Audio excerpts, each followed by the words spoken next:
Oi, this government's getting away with bloody murder, and no one's stopping them. You reckon Labor's majority is a win for democracy? Mate, it's looking more like a dictatorship with better PR, and while Albo's out there smiling for the cameras, making TikToks and rubbing shoulders with the global elite, who the hell's keeping him honest back home? The answer might just shock you. It ain't Dutton. It ain't the coalition. It's one lone voice in the western suburbs. Die bloody low. Before we dive into this Canberra clown show, where Albo's playing TikTok PM, Dutton's getting called a decent bloke, and Dilay's the only one calling out the BS, smash that like button harder than the cost of living smashed your last paycheck. Subscribe if you're sick of being treated like a mug by both sides, and grab the Albo-lutely clueless tea. Links in the description. Now, before you chuck a tantrum in the comments, hear me out. We've entered a phase in Aussie politics where one party can basically do whatever the hell they want, and the rest of us, we're just watching from the sidelines, hoping the cost of eggs doesn't go up again. Dilay, the independent battler from Western Sydney, reckons she's going to hold Labor to account. But let's be real. Can one MP actually stop the freight train that is Albo's unchecked power? Or is this just another episode of Australia's next top political illusion? Now, Dilay isn't your typical politician. No party ties. No factional handshakes in dark corridors. She actually, and this is wild in politics, talks to her community. Shocking, right? She's out there, boots on the ground, listening to small businesses, migrant families, the everyday battler getting slammed by rising costs and empty promises. But the problem? Labor's sitting so comfy with their majority, they don't have to horse trade with the crossbench. Not in the House, anyway. Just sweet talk the Greens in the Senate and boom. Legislation passed, no questions asked. Democracy, right? And here's where it gets juicy. Dilay straight up says that's bloody dangerous. Because when you've got no checks and balances, you've got a government that can spin any yarn they want, pass whatever the hell they like, and there's bugger all anyone can do. She says it's on the independents to be the voice of reason. But what happens when that voice gets drowned out by party spin, media distractions, and factional drama? Speaking of factions, don't even get me started. Labor's internal beef is juicier than a sausage sizzle at Bunnings.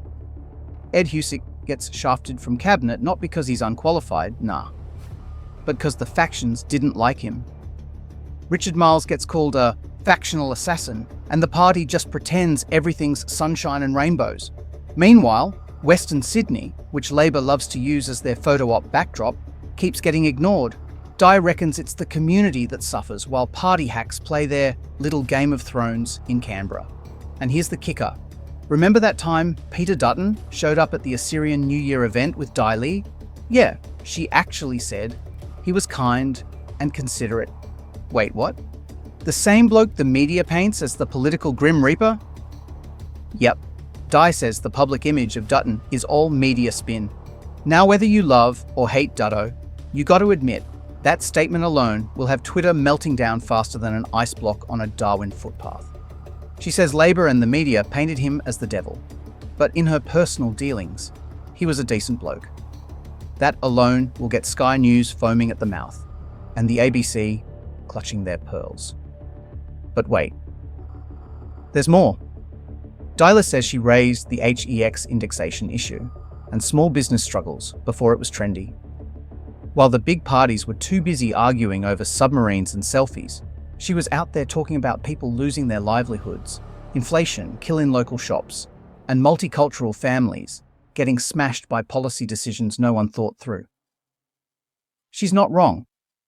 Cost of living has gone off the rails, and the people copping it the worst are the ones no one in Canberra listens to unless there's an election coming up.